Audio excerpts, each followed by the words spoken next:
Hey, this is Chris, and in this video I'm going to talk about calcium. I'm going to talk about what calcium is, what happens if you get too little calcium in your diet, what happens if you get too much calcium in your diet, the vitamins and minerals that play a key role in helping calcium do its job properly, and also I'm going to talk about the foods that's highest in calcium. Calcium is a mineral found in many foods. The body needs calcium to maintain strong bones and to carry out many important functions in your body. Almost all calcium is found in the bones and teeth, where it helps to maintain their structure and hardness. The RDA of calcium in the United Kingdom and in Japan is 700 milligrams. Right? That's the recommended daily allowance, 700 milligrams. The RDA, the recommended daily allowance in Republic of Ireland, is 800 milligrams. The RDA of calcium in America and Canada is between 1,000 and 1,200 milligrams, depending on age and gender. The RDA of calcium in New Zealand and Australia is 1,000 to 1,300 milligrams, depending on age as well. Okay. Then, what happens so if you get too little calcium in your diet? Right, that's like hypocalcemia, when you're not getting enough vitamin D in your diet. So I'm going to talk about that more later, okay, in the video about vitamin D and that's role with calcium absorption, right? But what happens is, then that's hypocalcemia. And then some of the symptoms when you don't get enough calcium in your diet in general is going to be stuff like lack of brain stimulation, inability to contract your muscles, tooth decay, increased thirst, and then also rickets in children, and then also osteoporosis. Okay, osteoporosis literally means the words porous bones, which is when your bones lose an excessive amount of protein and minerals, including calcium. So it's not just calcium, right? And then that weakens. That makes the bones lose a lot of bone mass. So the bones lose a lot of bone mass, right, and bone density. Exercise can help with that, okay, prevent that as well. Then there's osteopenia, which is a lesser version of osteoporosis, right? It's not as intense. And then there's osteomalacia, which is called rickets in children, which is when the bones become soft, and that's from a lack of vitamin D in your diet, right? So they become soft. So lack of calcium and vitamin D. What decreases calcium? So there's certain things that decrease calcium in diet, or maybe inhibit the absorption of it completely. And some of those things include caffeine, right? So that reduces the amount of calcium in your diet, right? If you take a lot of excessive amount of caffeine, so neurotoxins including caffeine. So that can even be theobromine, which is found in dark chocolate and stuff like that. So if you're eating a lot of caffeine or drinking a lot of caffeine, then so that includes coffee, caffeinated teas, drinks, or sodas, stuff like that. That's all going to cause issues. And then dark chocolate, that type of thing. Another thing that reduces the amount of calcium can be or inhibits its absorption would be stuff like medications, like certain medications. Like I take anti-epileptic medications, and that blocks calcium channels. That's what might decrease the amount, those type of things. And then also another thing is vitamin D. So if you're not having enough vitamin D in your diet and other fat soluble vitamins, that's going to stop the absorption. It's going to be mainly vitamin D. So get vitamin D. And then also anti-nutrients. So what do I mean by anti-nutrients? So oxalates and phytates are anti-nutrients, right? That inhibits the absorption of calcium, right? Some of the foods are high in oxalates and phytates. So sweet potatoes, that's going to be high in oxalates, and then so is going to be rhubarb and spinach, right? And then for phytates, that's going to be another one, another anti-nutrient. And some foods it's going to be high in that. Some plant foods, it's going to be are going to be stuff like seeds, nuts, wheat bran, beans. They're going to be high in. Most of those are going to be high in phytates. Okay, they block the absorption. Right? Anti-nutrients block the absorption of calcium, so you don't get those. So that's what happens. So if you see, so the paper value isn't equivalent to the actual amount that you absorb of the calcium. So if you see a food, you have to take into account if it has anti-nutrients or not to know if the food absorbs it well or not. Anti-nutrients can also cause heart disease and kidney stones. So that's another reason why you wouldn't want to have foods that are high in oxalates and phytates. Then what happens if you get too much calcium in your diet? If you get too much calcium in your diet, then that gets that's called hypercalcemia. When there's too much calcium in your blood, and it's not because you don't want it in your blood, you want it in your bones. So if it's too much in your blood, then you're going to get hypercalcemia, and that can cause a lot of issues, like for your heart, your brain. It can cause issues for your kidneys, like kidney stones. So it can actually do the opposite of what you're trying to achieve, which is to strengthen your bones. So if you're actually taking calcium supplements, for example, or whatever way you're getting too much calcium in your diet, that's going to cause the opposite of what you're trying to do. So calcium supplements such as calcium carbonate or calcium citrate can do more harm than good. The upper intake of calcium is 2,500. So that's the issue if you're getting too much calcium in your diet. Protein is important for bone and muscle as well, okay? So that's been shown in research to help with bone as well. So once you have adequate amounts of calcium and vitamin D in your diet, then protein can help as well, okay?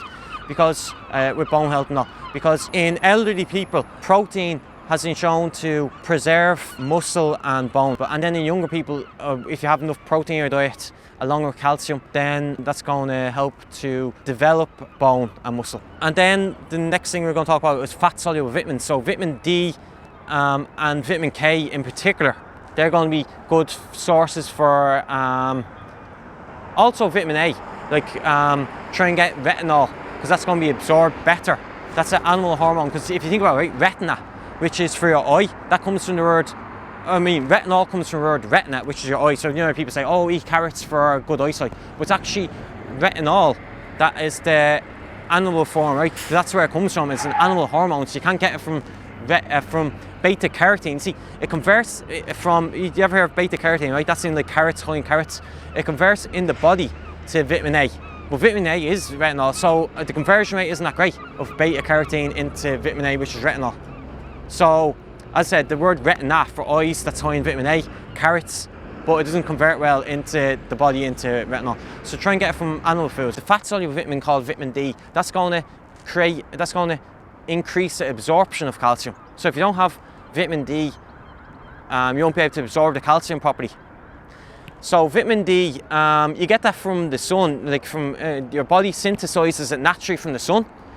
But what happens though if you're in a country that's not sunny? Then the next thing you can do is get it from animal foods.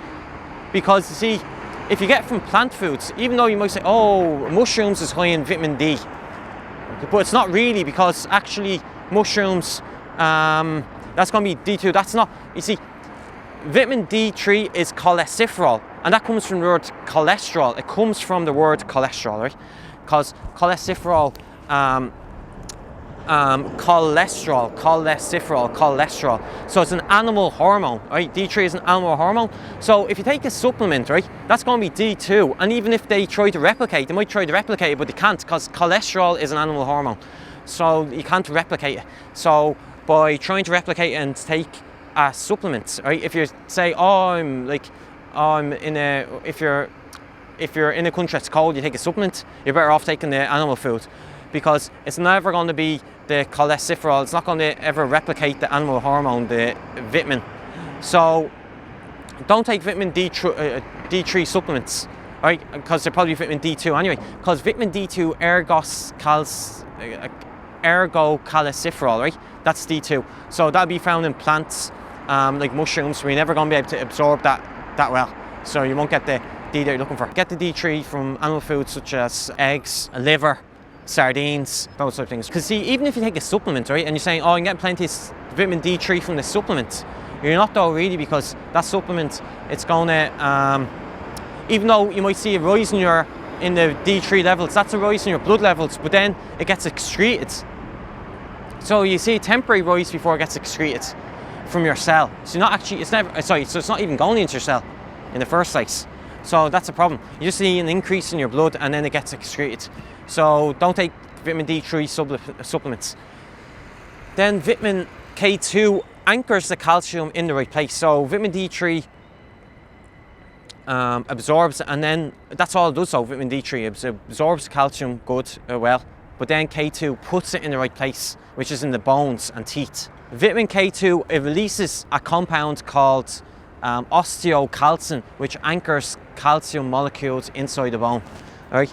So K2 is delivered to the bones more effectively than K1. We can't absorb it. It's less than 10% we can absorb of K1 foods, of vitamin K from plants. So what we have to eat it from is animal foods or foods that are fermented. Foods that are high in K2 are going to be fermented foods such as natto, and then other things like cheese, hard cheeses, they're going to be an egg yolk. And magnesium is important as well for calcium as well, because you don't want the calcium in the blood. You want the calcium to be in the bones. You want calcitonin so the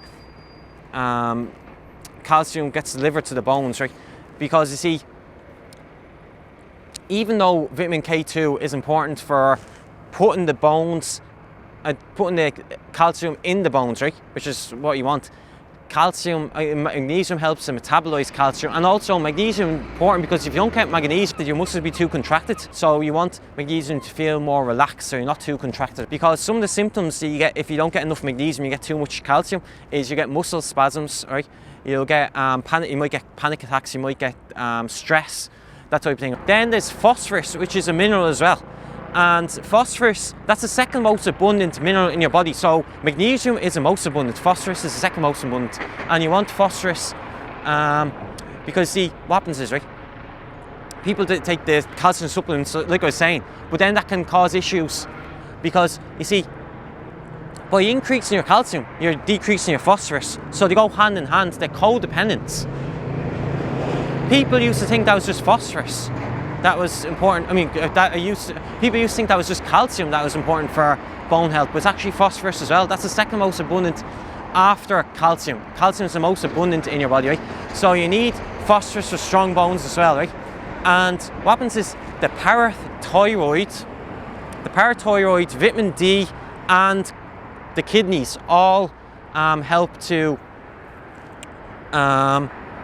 regulate regulate the levels of calcium and phosphorus in the blood. So you need a phosphorus and calcium, not just the calcium. They're codependent. So if you take calcium supplements, then that's going to decrease the level of phosphorus and vice versa. When vitamin D and calcium go up, phosphorus goes down. So get the calcium, the phosphorus, and then also boron is also important for bone health because it helps to metabolize calcium. So that's why it's going to be important for osteoporosis as well.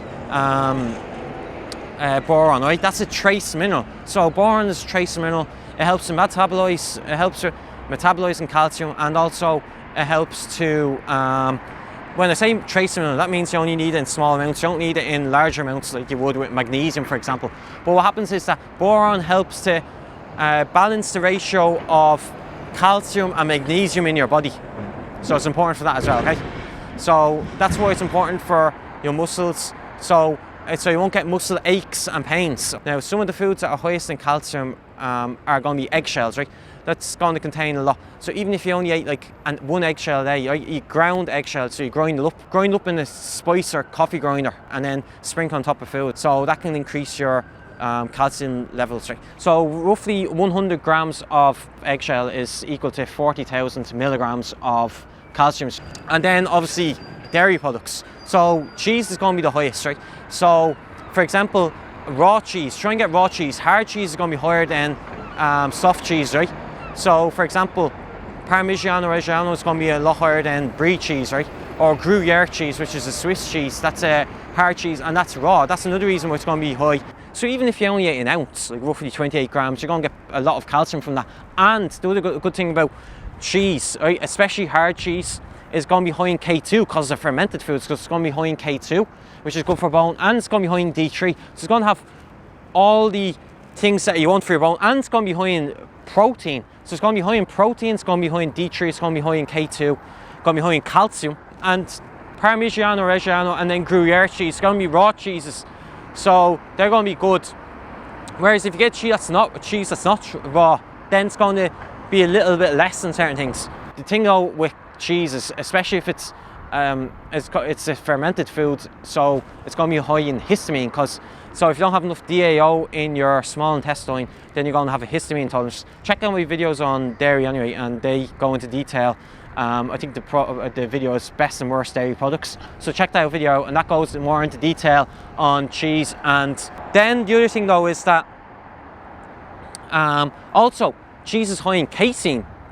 So you might be suited for cheese. Casein is a protein found in milk. People have issues with casein, especially A1 casein. So you might have problems with cheese. But anyway, check out my video. It goes into more detail on cheese and other dairy products. Then also milk is high in calcium, especially if you get raw milk, because pasteurization again might destroy it. Now the problem with milk is that it's going to be high in lactose. So if you're lactose intolerant, then you should avoid milk. And it has a pretty high casein as well in it, so be careful with milk. Then another one that's high in calcium is sardines and salmon. So if you eat the bone of sardines or if you eat the bone of salmon, that's going to be high. Okay, so it's an edible bone. You can eat it like from a tin, the bones of like sardines or salmon. And also the good thing about sardines and salmon is it's going to be high in D3, and it's going to be high in omega-3 fatty acids. Because you see, there's ALA, EPA and DHA, okay? Because see, a lot of people have too much omega-6 in their diet, and omega-6 can cause a lot of issues, like inflammatory and all issues. Whereas with omega-3 polyunsaturated fatty acids are important for normal human health and growth and have anti-inflammatory effects. Getting too much omega-6 in your diet can cause problems like inflammation and obesity. So that's why you don't want too much omega-6 in your diet. So, because fish is high in omega-3, then that's going to be a good source, right? So oily fish is going to be high in omega-3. So if you're getting sardines or anything like that, then you're going to be high. You're going to get plenty of omega-3, okay? And it's going to be high. And eat the bone of the fish for the calcium. And then the D3 as well is going to be high, and so that's going to be, you'll be able to absorb the calcium because of D3.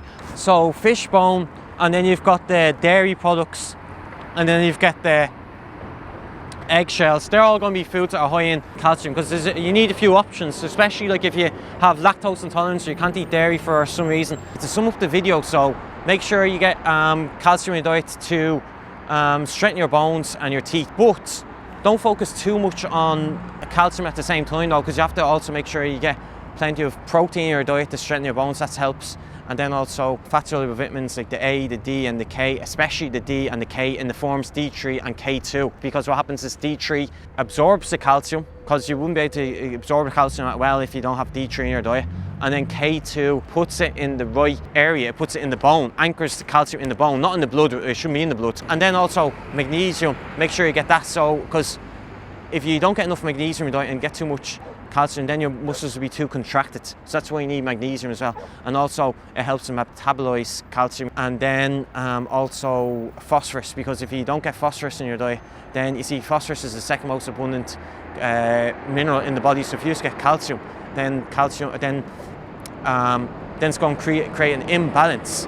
And then boron, that's the other thing, because if you don't get boron in your diet, then that's going to balance the ratios of calcium to magnesium. And then don't consume too much caffeine, or if you're taking medications, some medications, certain ones deplete the calcium levels, then also other stuff like the anti-nutrients like the oxalates and the phytates, they're going to block the absorption. So if you're thinking you're getting it from plant foods, calcium, where you're probably not, because they're going to hinder the absorption, they're going to block the absorption of calcium. The ones that you would want to get from are, as I said, dairy products, especially ones such as cheese, milk, they're going to be highest, especially if it's raw, so try and get raw. And then eggshells are going to be high, and also fish bone, so they're all going to be high. Fish bone, eggshells and certain dairy products. Yeah, no take calcium supplements, because that's going to create an imbalance, so don't take in calcium supplements.